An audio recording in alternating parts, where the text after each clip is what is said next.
Hi అండి. Welcome to story book audio. ఈ కథ మీకు నచ్చినట్లయితే లైక్ చేయండి, షేర్ చేయండి, సబ్స్క్రైబ్ చేయండి.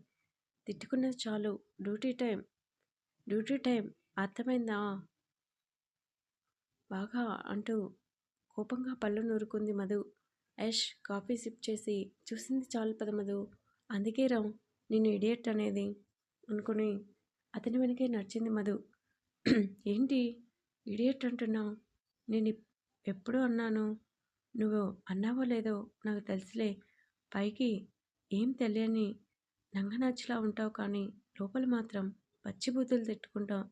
నిన్ను ఇప్పుడు కాదురా, నీ సంగతి నాకు టైం వస్తుంది కదా అప్పుడు చెప్తాను అనుకొని కారు ఎక్కింది మధు. కాసేపటికి కార్ స్కూల్ ముందు ఆగటంతో ఏంటి అలా చూస్తున్నావు? పద లోపలికి. నేనెందుకు? నా కొడుకుని మాయ చేశావు కదా. లేచిన దగ్గర నుంచి మధు అమ్మ మధు అమ్మ అంటున్నాడు. పదా. నేను ఆల్రెడీ మార్నింగ్ వాడిని కలిశాను. ఏంటి? అవును, బ్రేక్ఫాస్ట్ తినిపించి చాక్లెట్స్ ఇచ్చే ఆఫీస్కి వచ్చాను, అందుకే లేట్ అయింది అని మధు అనగానే యష్ ఆశ్చర్యంగా చూశాడు. ఇద్దరు కార్ దిగి లోపలికి రాగానే యష్ ముఖంలో రంగులు మారాయి. చిన్నుని ఆడిస్తున్న మహిని చూడగానే షాక్ అయ్యాడు. ఈ అమ్మాయి ఏంటి మళ్ళీ వచ్చింది అనుకుని కోపంగా ముందుకు వచ్చాడు. మధు భయంగా ఇప్పుడు మహిని తిడతాడా ఏంటి? అయినా ఎందుకు ఆ అమ్మాయి అంటే నచ్చటం లేదు అనుకుని యష్ వెనకే వచ్చింది మధు. కమాన్ చిన్ను, నన్ను పట్టుకో అంటూ మహి నవ్వుతూ పరిగెడుతూ కోపంగా ముందుకు వస్తున్న యష్ని గుద్దుకొని పడిపోతుంటే అమాంతం ఆమెను పట్టుకున్నాడు యష్. ఒక్క క్షణం ఇద్దరు చూపులు కలిశాయి. అతని షర్ట్ కాలర్ గట్టిగా పట్టుకున్న మహి భయంగా సారీ, ఎందుకొచ్చావు? చిన్నుని చూడాలని అనిపించింది. నీకేం చెప్పాను? ఇద్దరి మాటలు చాలా మెల్లగా వస్తున్నాయి. వాడిని చూడకుండా నేను ఉండలేను సార్. ఈ విషయంలో మీకు కోపం వస్తుంది అని నాకు తెలుసు, కానీ చిన్ను అంటే నాకు ఇష్టం అతని కళ్ళల్లో చూస్తూ చెప్పింది మహి. ఆ మాటలకి యష్ ఏం మాట్లాడలేదు. కాసేపు మౌనం. నిన్న కాక మొన్న వచ్చావు మహి.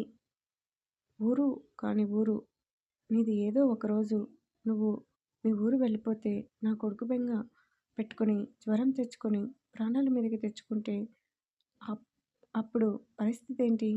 మీరు చాలా దూరం ఆలోచిస్తున్నారు సార్. ముందు భవిష్యత్ కోసం ఇప్పటి నుంచే చిన్న సంతోషాల్ని దూరం చేస్తారా? సూటిగా అడిగిన మహి ప్రశ్నకి యష్ ఏం మాట్లాడలేదు.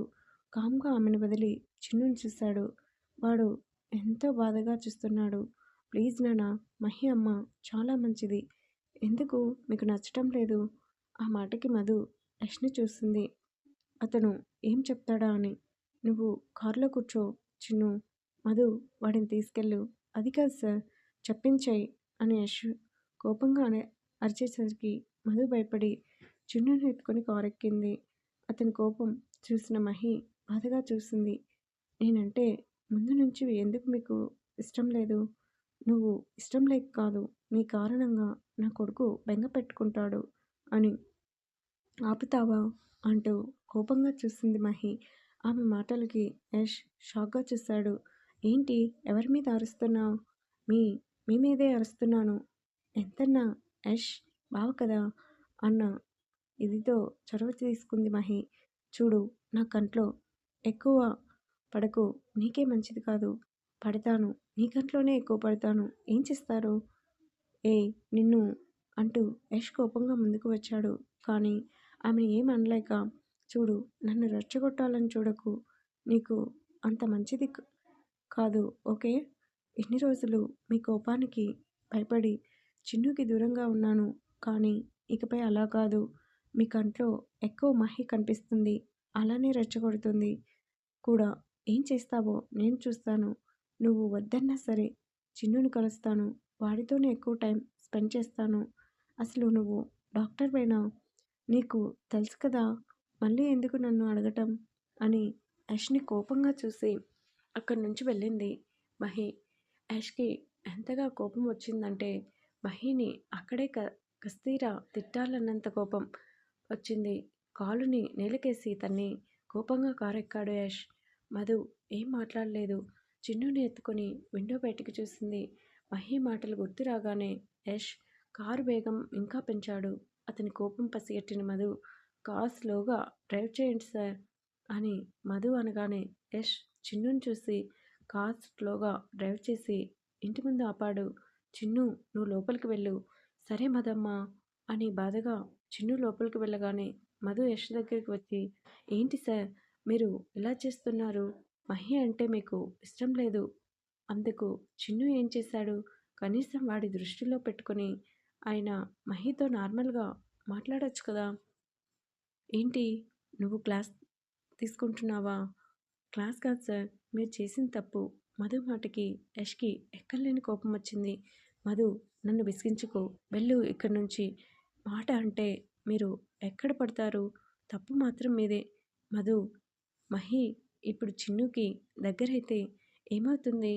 ఎందుకు ఈ విషయంలో మీరు కఠినంగా ఉంటున్నారు? నేను ఎలా ఉంటే నీకు ఎందుకు అంటూ కోపంగా మధుని చూశాడు. మీరు ఒక కంపెనీ ప్రెసిడెంట్. ఆ విషయం గుర్తుపెట్టుకొని మహితో ప్రవర్తిస్తే బాగుంటుంది అని, లేదంటే మీకోసం తప్పుగా అనుకుంటుంది అని అనుకుంటే అనుకోని, నాకు లేని బాధ నీకెందుకు దానికి సపోర్ట్ చేసి మాట్లాడుతున్నావు? ఆ మాటకి మధుకి ఎక్కడలేని ఏడుపు వచ్చింది. కానీ బాధగా యష్ని చూసింది. ఇప్పుడు నేను ఏమన్నానని సార్ అంత కోపం? ఏమన్నావో నీకు తెలీదా? కంపెనీ ప్రెసిడెంట్ని కాబట్టే ఆ పిల్లకి రెస్పెక్ట్ ఇచ్చి మాట్లాడాను. లేదంటే నా స్టైల్ వేరేగా ఉండేది. అయినా నువ్వెందుకు ఈ విషయంలో కలగజేసుకుంటున్నావు? ఎంతలో ఉండాలో అంతలో ఉండు. ఆ మాటకి మధుకి ఎక్కడలేని కోపం, బాధ వచ్చింది. సరే సార్, థ్యాంక్ యూ. అయినా తప్పు నాదే. మీ గొడవల్లో నేను కలగజేసుకోవటం చాలా తప్పు. ఉంటాను సార్. నా 6 అంటే నా డ్యూటీ టైం అయిపోయింది అని బాధగా అక్కడి నుంచి వెళ్ళింది మధు. యష్కి ఎందుకో ఎక్కలేని కోపం వచ్చింది. కోపంగా తన రూమ్కి వచ్చి బెడ్ మీద కూర్చొని ఒంటి మీద ఉన్న కోట్ విసురుగా తీసి నేలపైకి ఇసిరాడు. ఇదంతా చూసిన చిన్ను యష్ ముందుకు వచ్చి, నానా ఏంట్రా? సారీ అంటూ చిన్ను రెండు చెవులు పట్టుకొని చూడగానే ముక్కు మీద ఉన్న కోపం ఇట్టే పోయింది యష్కి. దేనికిరా సారీ? ఇలా రా అంటూ చిన్నుని తన గుండెల మీద పడుకోబెట్టుకొని బెడ్ మీద ఒరిగి, నీ సంతోషం కంటే ఏది ఎక్కువ కాదు నాన్న. నువ్వు మహి అమ్మ దగ్గరికి వెళ్ళు, సరేనా? ఏంటి? అవును నాన్న, డైలీ సూర్య తాతయ్య తీసుకొని వెళ్తాడు. ఒక గంట అక్కడ ఉండి వచ్చేద్దు గాని, సరేనా? లవ్ యూ నాన్న అంటూ యష్కి బోలెడు ముద్దులిచ్చాడు చిన్ను. వాడి కంట్లో ఆనందం చూసిన యష్కి పెదవులపై చిరుమందహాసం చేరింది. సరే, స్నానం చేద్దువురా పద. లేదు నాన్న, కాసేపు ఇలానే పడుకుంటాను అని చిన్ను యష్ గుండెలపై నిద్రపోయాడు. యష్ అలా కళ్ళు మూసుకోగానే మధు రూపం కనిపించేసరికి మరింత కోపం వచ్చింది. ఏంటి ఈరోజు ఇంత ఫాస్ట్గా వచ్చేసా? ఏం లేదు నానమ్మ, ఈరోజు వర్క్ తక్కువగా ఉంది. అది సరే, ముఖమేంటి అలా ఉంది? ఎలా నానమ్మ, డల్గా ఉన్నావు? తలనొప్పిగా ఉందా అని ఉమ్మగారు అనగానే మధు సోఫా కింద కూర్చుని, ఏం లేదు నానమ్మ, వర్క్ స్ట్రెస్ అంతే. తలకి ఆయిల్ పెట్టి మసాజ్ చేయి నానమ్మ. సరే. మధు కాఫీ తీసుకొని సుజీ కాఫీ ఇవ్వగానే మధు కాఫీ తీసుకొని సిప్ చేసి, థ్యాంక్స్ నా అమ్మ. ముఖమేంటి అలా ఉంది? కళ్ళు కూడా ఎర్రగా ఉన్నాయి. ఏమైంది మధు? అబ్బా ఏం లేదు. ఏం కాలేదమ్మా. స్కూటీ మీద వస్తున్నాను కదా, కంట్లో దుమ్ము పడింది. అందుకే ముఖం నీరసంగా, కళ్ళు ఎర్రగా ఉన్నాయి. అంతేనా? లేదంటే ఎవరైనా ఏమన్నా అన్నారా? నువ్వు కూడా ఏంటి నాన్న, నేను బాగానే ఉన్నాను అంటే ఎవరూ నమ్మరే అంటూ కాఫీ సిప్ చేసి, నాన్నమ్మ మసాజ్ చేయి తలకి. సరే అని మధు తలకి ఆయిల్ పెట్టి మసాజ్ చేయగానే మధు రిలాక్స్గా కళ్ళు మూసుకుంది. యష్ మాట్లాడిన మాటలు, చూసిన చూపు గుర్తురాగానే, పెద్దవాళ్ళ విషయంలో కలగజేసుకోవటం కరెక్ట్ కాదు మధు. ఆయన మీ బాస్, నువ్వు ఒక స్టాఫ్. చనువిచ్చారు కదా అని మనం చొరవ తీసుకొని వాళ్ళకి మంచి చెడ్డ చెప్పకూడదు. ఎంతలో ఉండాలో మనం అంతలో ఉండాలి. లేదంటే వాళ్ళ చేతే మనం ఇలా తిట్లు తినాలి అనుకుని తనకి తానే తిట్టుకొని బాధని పోగొట్టుకుంది మధు. చాలు నానమ్మ, స్నానం చేసి వస్తాను. సరే అని ఉమ్మగారు అనగానే మధు కామ్గా తన రూమ్కి వెళ్ళి బెడ్ మీద వాలింది. ఒక్కసారి తలంతా బరువుగా అనిపించడంతో మధు కన్రెప్పలు వాల్చుకొని చీకట్లో అతను వచ్చి మధు చేతిని పట్టుకొని దగ్గరికి తీసుకోవటం, ఇవన్నీ మళ్ళీ మధు కనురెప్పల చాటున కనిపించటంతో ఒక్కసారిగా మధుకి తలంతా బరువై పోయి ఓపిక లేక అలానే కళ్ళు మూసుకుంది. ఎవరు అతను? రోజు ఇలా చీకట్లో కనిపిస్తాడు. అసలు ఏమవుతుంది? నాకు ఏం జరిగింది నా చుట్టూ అనుకుని మధు అలా నిద్రలోకి జారుకుంది. ఏంటమ్మా, ఏం ఆలోచిస్తున్నావు? సురేష్, ఒక మాట చెప్తాను, వింటావా? ఏంటమ్మా? సుజీ వస్తున్నాను అత్తయ్య అని కిచెన్ రూమ్ నుంచి వచ్చిన సుజీ, ఏంటత్తయ్య మీ ఇద్దరూ ఇలా కూర్చోండి, ఏమైందమ్మా? అది కాదురా, మధు గతం గుర్తొచ్చేలోపే తనకి పెళ్లి చేసేయాల. అమ్మా, నాకు తెలుసు నువ్వు ఒప్పుకోవు అని, కానీ నువ్వు మధు కోసం చెప్పగానే నేను ఆలోచించాను. తనకి గతం గుర్తొస్తే నిజంగానే పెళ్లి చేసుకోదు, ఒంటరిగా మిగిలిపోతుంది. అందుకే నా మాట విని మంచి సంబంధం చూసి మధుకు పెళ్లి చేసేయి. అమ్మా, ఏం మాట్లాడుతున్నావు? మధు భవిష్యత్ కోసం మాట్లాడుతున్నానురా.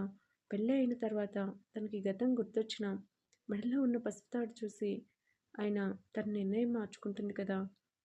గతాన్ని మర్చిపోవాలని నువ్వు తన్ని అలానే వదిలేస్తే ఏదో ఒకరోజు గతం గుర్తొచ్చినా మనకి చెప్పకుండా తనలో తానే బాధపడి ఎవరికీ చెప్పకుండా దూరంగా వెళ్ళిపోతే? మధు అలా చేయదమ్మా, చెయ్యదని నమ్మకం ఏంటి అండి? అత్తయ్య చెప్పింది ఒకసారి ఆలోచించండి. తను జాబ్ అనగానే ఆఫీస్లో జాయిన్ చేశాను. ఆఫీస్లోనే తనకి తలనొప్పి వచ్చింది. అలాంటిది గతం గుర్తు రాకుండా ఎలా ఉంటుంది? అవునరా, సుజి చెప్పింది కూడా నిజమే. ఒకసారి ఆలోచించరా సురేష్, ఎందుకు చెప్తున్నానో అర్థం చేసుకో అనగానే సురేష్ ఆలోచనలో పడ్డాడు.